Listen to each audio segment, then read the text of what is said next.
Hello, everyone. I'm Coach Michael Wang, head of the Governor Livingston fencing program.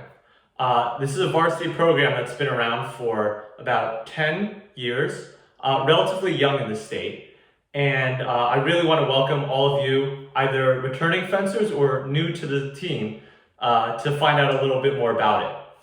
Now, obviously, this year we can't have an in-person preseason meeting, so we're going to try to do this virtually. And hopefully we'll be able to get most of the information across, and then we'll do a Q&A session on a Zoom call later on, so we'll be able to actually pick up the bits and pieces that were maybe missed in this address. Alongside myself, Coach Hewitt has been coaching at GL for over 10 years, and she will be helping out this season as well as we try to navigate all the difficulties of coaching fencing, as well as, of course, COVID-19. So without further ado, I'd like to go into a little bit about the basics of the team and what you can expect when you come to GL fencing for the first time, or if you're returning this year. So what is fencing? Well, you may have seen it in the Olympics or maybe some sword fighting in movies. Fencing as a competitive sport is quite different from those, and you'll get a lot more of a sense once you try it. But just at a high level, it is kind of like a game of tag. That's the analogy that I both sort of hate for it and is like the most fair way to explain it. In the sense that you want to tag your opponent without getting tagged. So hit without being hit.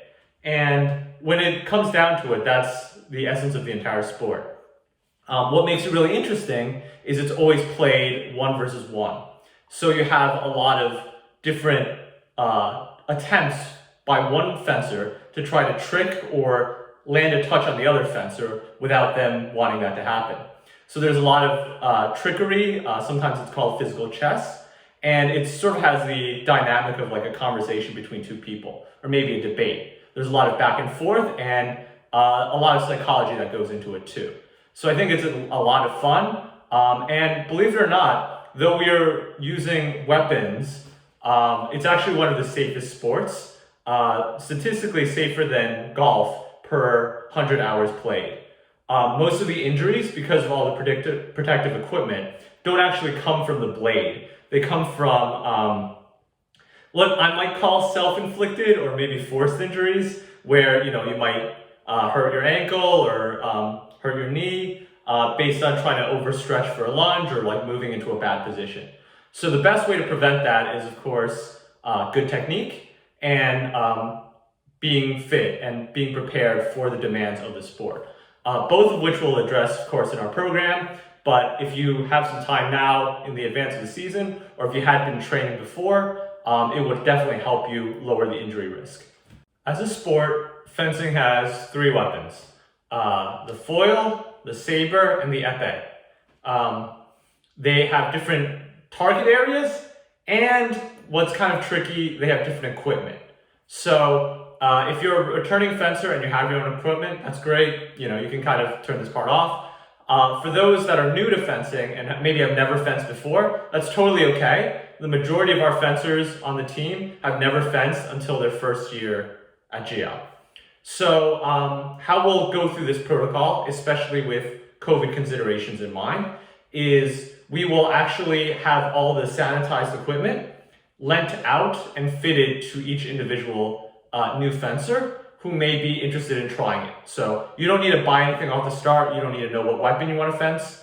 You just need to come prepared at the start of practice, which we'll get into a little bit later, and we'll get you fitted out with everything you need to be able to try and learn and see which weapon is best suited for you. Because of how the equipment and cleaning protocols might stipulate, you will have to, or you will basically be given equipment to rent out, and then come back with it at every practice until you end up getting your own equipment. This is obviously for the safety of everyone, and the weapons will be able to clean more thoroughly and more easily compared to like having to go through all the team equipment before that. And thank you very much, new freshman, sophomore fencers who are joining the team for the first time. I know it's kind of strange, especially entering like a COVID-19, hybrid learning or even completely remote environment, and then trying to do a winter sport for the first time. There's a lot of new, unexpected and uncovered ground. So I really admire and praise your initiative and bravery in trying to do something like this for the first time. We will try very hard to make it a pleasant and safe experience. Now to address the elephant in the room, what the pandemic means for our fencing season. So first and foremost, everything here that we're saying now could be subject to change at a later date. The New Jersey government and the NJSIAA, which is the board in charge of running all high school sports in New Jersey, have the final say and can basically cut the program or cut any levels of competition at any point. They reserve that right, and they've been giving us the guidelines as we went forward. This is why originally the season was supposed to start on December 3rd, and now it has been moved back to January 11th for in-person practices. If there's any update after the new year about that, we'll be sure to let you know as soon as possible, but that's the time we're going with. In terms of policies, obviously there's the New Jersey policies, which are all online. I believe we've sent those out by email, and you can read up on all the requirements. But Governor Livingston has its own set of protocols on top of those that we'll be following. So for one, before you come to practice, you have to fill out a survey. Fall sports athletes will be aware of this, asking, are you feeling well? Other general questions that may indicate whether you should come to practice or maybe wait a few days and see how the feeling goes from there. Next, when you do come to practice, you will, of course, be required to wear a mask for the entirety of it. When you need to get a drink for water, those situations will be discussed and handled probably at the first practice, and information about them will be shared as soon as it's available. But when you come into practice with your mask on, the first thing is Coach Hewitt or I will have to use a temperature gun and check your temperature and make sure you're clear to come in. Now, with those things in mind, we still will have these practices in the gym because, of course, that's a necessity for the safety of all the athletes. But we need to make sure that we adhere to social distancing as much as possible. More on that later.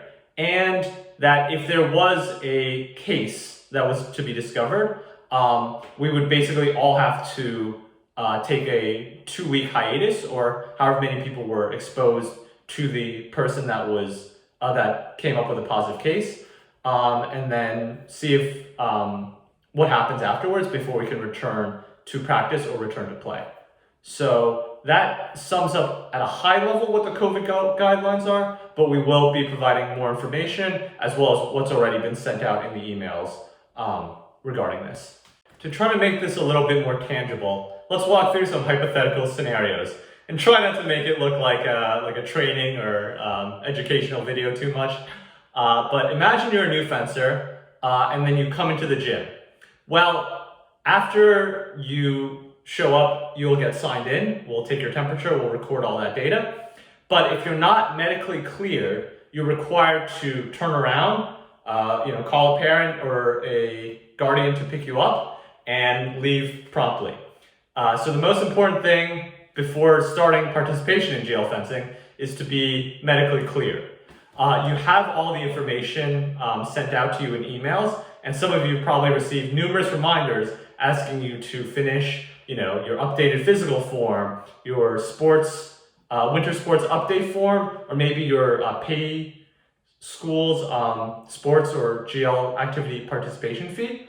Those 3 things are mandatory before you're allowed to participate. So please get those taken care of, otherwise your practices will run as I described. For everyone who is medically cleared, attendance, temperature, all that will be taken, of course. And then when you step into the gym, what happens? We will do our best to follow the guidelines and limit capacity to a limit of 25 people or what is needed for the practice or competition. So that means that in the event that more individuals are needed, the school can technically still allow for those individuals to come as long as they're reasonably spaced out. And there are other higher guidelines that have to be followed, like it must be 150 people or 25% of the gym or the facility's capacity, whichever one is less, right? So depending on which gyms we'll get, presumably we'll get the gold gym. If we also get the blue gym, we may split up by weapon or maybe by boys and girls fencing teams. But if we only get one gym, then we will do our best to socially distance everyone and have practices there in that space. So you're in, you got checked in, you'll probably do a warm-up lap, right? We might have to segment that out. Maybe we'll do jumping jacks, depending on what the New Jersey guidelines say, to avoid congregating too much. Then what's classic in fencing, and as you might imagine from that tag scenario in tag, is distance. Not just social distance, but fencing distance. It's basically how far apart two opponents are. Because you can have the best Olympic fencer in the world, and if his arm is fully extended and he can't reach you, then he can't hit you, right? So this control of distance back and forth is basically the cornerstone of fencing. And the best way to control that distance really precisely and quickly is to practice your footwork. Those who have fenced on the team before, which is the majority, they've probably seen Coach Don created a fencing program that would yell out commands. We can form a grid. So imagine a bunch of dots evenly spaced out in the gym. That's probably how we're going to start with our footwork and conditioning exercises. We might not have the projector this year, but this way we'll ensure that everyone stays safe apart. They can have a water bottle close to them, and they don't have to worry so much about contact, right? Following this, of course, when you do get to the weapon part, you do need to work on your drills and be able to strike an opponent. So for the drilling and the bouting portions, especially the bouting, which is where one-on-one people basically spar, if you were using a martial arts analogy, those parts would require both individuals to wear masks under their fencing mask, which is the big wire piece of equipment. And with that in mind, they have to fence, and then, we'll just try to control it as best we can. You shouldn't be tackling each other anyway. You should always be at closest, at an arm's reaching distance. So not only your arm, but the tip of the weapon, you should be striking more or less with the top third, unless, of course, you're at bay and foil and you're infighting. In which case, it can't be helped, but we'll try to limit what we can, right? So with that in mind, those are the general guidelines for the practice. And at the end of it, of course, any shared equipment, we will be sure to cleanse before the next practice begins. For the most part, I don't anticipate too much of that. It will probably just be the machines, and for the freshmen and sophomores who will be learning how to take care of the equipment, this might be a task given to you. So you can look forward to that. I think that's pretty much it for a hypothetical practice. But again, when we get more information about the protocols and guidelines, we'll share them with you. And of course, in the Q&A, feel free to ask any additional questions. Let's talk about competition. So historically, Governor Livingston Fencing has had its highs and lows, of course, as any team, in competition. Notably, in the past, girls fencing has actually taken the state championships. We've taken the squad state championships in foil and a few other weapons, and we've always been rather contentious in at least one squad for the various district and state competitions. The trouble is, of course, with this season, all postseason events are canceled. So that means no Santelli Citrullo, no districts, and no squad states. Probably no state individuals as well. Actually, definitely no state individuals. With that in mind, the regular season meets are still allowed, but I know, especially for the seniors for whom this is their final year, you will unfortunately not get to contend for a state title, and that is really quite upsetting. We'll try to make it up to you as best we can, but unfortunately that's the reality of this situation. And hopefully if you want to seek out more competition, you'll continue fencing in college. So with that in mind, what will meets look like? So let's start with a home meet first because it's easier. As of the current date, December 13th, there isn't, we can't have boys and girls competing in the same space. So I think what that means is we'll either need two gyms or have it be temporally separated. So like Tuesday is the boys meet, and then Wednesday is the girls meet. And if we only have one facility and we don't have enough spacing available, the other team will just kind of take a break that day. Ideally, at Columbia, we'll be able to use both gyms for home meets, and thus we'll be able to get both. Another bummer for the season, no spectators. So we will only have the fencers that we need to fence and potentially substitute, and of course the other team's fencers and the referee and the coaches. We're not going to be allowed to have any parents or families and friends come watch, at least not watch in the bleachers and kind of risk that exposure and that COVID spread. So instead what's going to happen is we're going to do our best to find some way to broadcast the meets. If we can, we'll try to broadcast them live, maybe through YouTube, maybe through a different video format. And then we'll, of course, share the link with all the parents so they can see how the bouts are going. Additionally, we're fairly practiced with recording video. As you've seen in past years, we've got videos of practices as well as of meets to analyze and kind of improve the strategy later.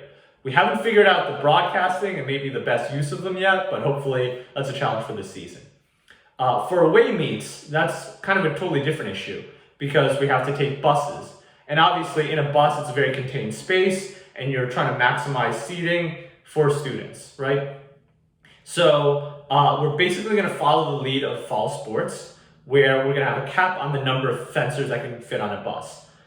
For those returning fencers, you know, we used to have one bus for the kids, like the fun bus, and then one bus for the equipment because fencing bags are really long, they take up a lot of space, and then they can't be stored under the bus and we don't have like the nice big buses.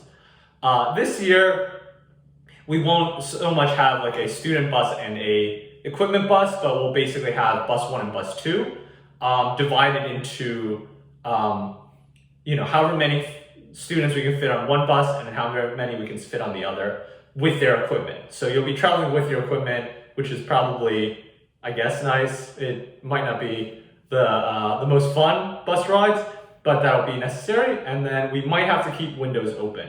More on that as we find out details, especially in winter if it's snowing. But obviously everything is done for everyone's safety. So we're trying to make it as safe and efficient a process as possible. When you arrive at the other team, they're required to follow whatever guidelines we have in terms of state guidelines. So of course, wearing a mask, keeping distance where possible, capacity limits, all those kind of standard protocols. But if a school has a different or a stricter set of policies than ours, if we're the visiting team, we're required to defer to them. I don't think any school will have a higher standard than GL, but if it's the case, we'll handle that when it comes. And during the competitions, so now you can get past the sort of the COVID part, we have 3 fencers per weapon per round, okay? And guess what? There are 3 rounds and 3 weapons total. So 3 times 3 times 3, everyone in like honors math, you'll know is 27, right? So there are 27 bouts or individual matches between fencer from team A and fencer from team B in every single meet. Whoever gets the majority of those 27, which is of course 14, they will win the meet. So whichever team gets to 14 first. If you're basically going back and forth or you're very even in a weapon, it can get to a point where there's 13 victories on one side, 13 victories on the other, and it's the last bout, which is always fenced in épée, that will determine who wins that meet. Those are really tense, but also very exciting matches, and we hope you'll get to experience one on the winning side, of course. So in those situations, we do have varsity starters and substitutes. And starters are determined first and foremost by jail's athletic philosophy, which is to start the strongest team possible. This, of course, within reason. So if a student has, a great fencing record, but doesn't come into the team, hasn't completed, say, their medical or whatever requirements, doesn't come to practices, doesn't help out, has, bad attitude, the coaches, of course, have the right to play someone else instead. But obviously, we want to have a competitive team. After that, for the fencers that will substitute in case of injury or in case one of the teams wins early. So if the opponent's team gets to 14 bout victories first, we're not going to keep playing our starters because we want to give everyone as much of a chance to fence as possible. So then we will put in our substitutes. And those, of course, will be determined on skill, but more importantly on effort, consistency, and dedication. So for those people, once you step on the strip, right, it's just you and your opponent. And it can feel very nerve-wracking and tense, especially if it's your first bout, but also if it's a close bout, or like the meet's in jeopardy at a 13-13 point, you're always going to feel those nerves and that anxiety. And unfortunately, telling you to relax is like the worst thing you can do. So just know that in those moments, you just breathe, focus on what you want to do, and realize that the whole team is behind you. You'll hear, albeit muted because there are going to be fewer spectators, a lot of cheering from your team, just to show that even though you're the one fencing on the strip, you have the whole team support behind you, and you're never really fencing alone. With that in mind, these bouts are first to 5 touches. Depending on the weapon, you'll have all kinds of different rules that you're going to have to abide by.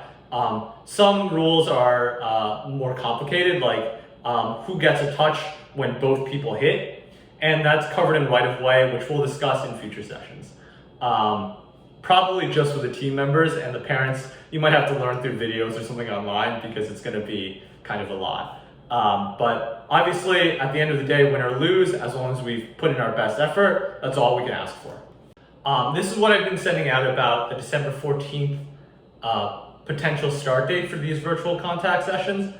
If you haven't received one, you might not have gotten a medical, you need to do this to be cleared, in which case, congratulations, you're probably cleared. But basically, starting December 14th, we're allowed to have them. Obviously, we'll need to give people time to schedule and plan for them, so we probably won't be starting so soon, but when we can, we're going to start first in that week or maybe the first 2 weeks with just educational fencing knowledge. This could be really helpful for new fencers that are just trying to understand what's the difference between a foil and an épée, and for experienced fencers because we'll be looking at Olympic bouts or maybe some old team bouts and then talking through, okay, who got the touch here and why? Understanding the rules, understanding the strategies.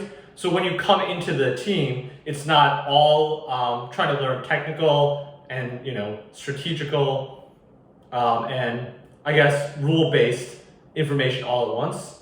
You're trying to learn in pieces, right? So you'll already have a good understanding of the theory and how the game is played, and then you can just focus on the technique and trying to apply it yourself.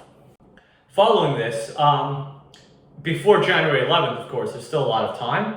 Obviously, we have the winter holidays, but as we get closer, we're actually allowed to do virtual sessions, again, provided you're medically cleared. So make sure you get that taken care of. But in those virtual sessions, we'll probably have workouts everyone can do on their own. Things like, wall sits, maybe push-ups, maybe some planks, burpees, etc. for general fitness.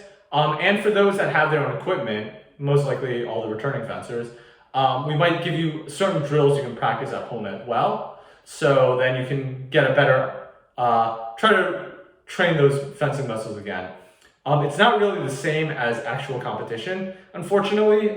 Coach Don has spoken about this, how he had difficulty trying to come back after a long period of not fencing actual people. But unfortunately, it's the best we have at this point, and we're just going to try to make the most of it.